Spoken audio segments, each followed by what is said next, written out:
Before we start the video, I quickly want to apologize for every city name that I've mispronounced. I've tried my best. And now, welcome to the video. Right now, I'm riding over one of the largest cave systems on the planet. Directly beneath this road, there are underground rivers, caverns the size of skyscrapers, and ecosystems that have never seen sunlight. Most people who drive through here have no idea. I didn't either, until I started looking into what this place actually is. So let me take you on this ride and tell you what's hiding inside these mountains. I am in central Vietnam, near the border with Laos, in an area called Phong Nha-Kẻ Bàng. If you've heard of it, it's probably because of the caves. But I want to talk about the whole region, because the road itself is one of the most impressive things I've seen in this country. Getting here already felt different. The closer you get to the mountains, the more everything changes. The air gets cooler and heavier, the towns get smaller, and at some point, it's just you, the road, and limestone walls on both sides. This area was part of the Ho Chi Minh Trail during the war. These mountains were used as cover, as hiding spots, and as supply routes. Today, the jungle has taken all of that back. There's almost no trace left, just green. I spent a few days here with no real plan, no fixed stops and no schedule. Just riding and seeing where the road goes, and honestly, that turned out to be exactly the right approach for a place like this. One thing you notice quickly is how the road works out here. It's not just for driving. For the villages along this stretch, the road is basically the community center. Families spread their harvests right on the asphalt to dry in the sun.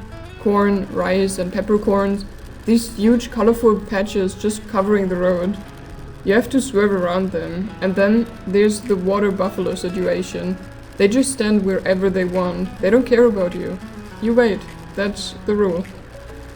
Most families here have lived in these valleys for generations. They grow what they eat, and the buffalo you see walking around are often the most valuable thing a household owns. It's not a pet, it's more like a savings account on 4 legs.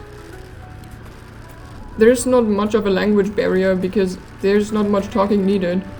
You pull over, someone nods at you, maybe a kid waves. That's the interaction, and that's enough. Now let me explain what you're actually looking at, because these are not normal mountains. They are called Karst formations, and they're made almost entirely of limestone. The rock here started forming over 400 million years ago. To put that into perspective, that's before dinosaurs, before trees, before almost anything we'd recognize as life on land. What happened is this. This entire area used to be an ocean floor. Layers of shells, coral, and marine sediment compressed over millions of years into limestone. Then tectonic activity pushed it all upward, and what was once the bottom of the sea became these massive peaks. But here's what makes this place truly special. Limestone is soft compared to other rock. Tropical rain has been eating into it for millions of years, seeping into cracks, dissolving the stone from the inside. That process created one of the most extensive cave systems in the world. We're talking over 300 caves mapped so far, and scientists believe that there are many more that haven't been found yet. Some of these caves are enormous. Doong, the largest known cave on Earth, is right here in this national park. It's so big it has its own weather system inside. Clouds form in there. There are caves with underground rivers that run for kilometers, and sections so large you could fit a 40-story building inside without touching the ceiling.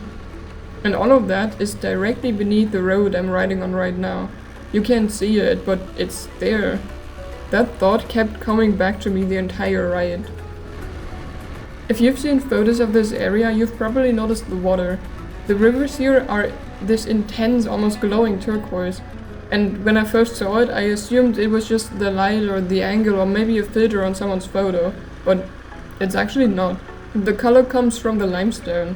When rainwater passes through the caves and the rock, it picks up dissolved calcium carbonate, and when it resurfaces in the rivers, those minerals scatter the light in a specific way that creates that blue-green color.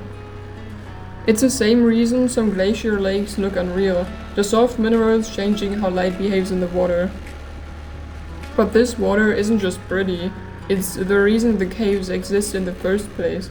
Every drop of rain that falls here is slightly acidic. When it hits limestone, it triggers a chemical reaction that slowly dissolves the rock. Multiply that by millions of years of heavy tropical rainfall, and you get underground cathedrals. If you look closely at the cliff faces while riding, you can see the evidence. Deep vertical grooves, sharp edges, sections of where the rock looks almost melted. That's all water damage. Extremely slow water damage. These mountains are still being shaped right now, just on a timeline we can't really perceive. The other thing that hits you out here is the jungle. This isn't a managed forest or a national park with nice pathways. Most of what you see is primary rainforest, meaning it's never been cleared. It's been growing and evolving undisturbed for a very long time. You can feel it when you ride into a shaded section between two cliffs. The temperature drops immediately. The cave entrances push cool air out and the canopy blocks the sun, and suddenly, it feels like you've entered a completely different climate zone, in the span of maybe 100 meters. Also, the trees here are massive. Some of them have root systems that spread out across the rock like walls. They literally grip the limestone to hold themselves in place, and everything is stacked. There are layers of growth, from the forest floor all the way up to the canopy, each layer with its own plants and animals. During the rainy season, this whole area disappears into clouds. Waterfalls come straight off the cliffs and the rivers flood. Even in drier months, the humidity is intense. You're basically constantly damp. Your visors fog up. The sounds of insects is so loud it drowns out the engine sometimes. It's a full sensory experience, whether you want it or not.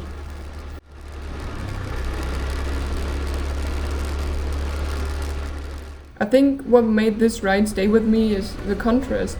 On the surface, it looks like a nice scenic road through green mountains, and it definitely is that. But once you know what's underneath, hundreds of caves, underground rivers, a landscape that's been forming since before complex life existed, it adds this weight to the experience. You're not just riding through pretty scenery, you're riding across the top of a hidden world that scientists are still mapping. If you ever make it to central Vietnam, I'd say don't just visit a cave and check it off the list. Rent a bike, take this road, and go slow. The villages, the rivers, and the cliffs, they tell a bigger story than any single tourist attraction can. And if you're new to this channel, I make videos about traveling and living abroad. I try to go a bit deeper than just the highlights. If that sounds interesting to you, consider subscribing, and I see you in the next one.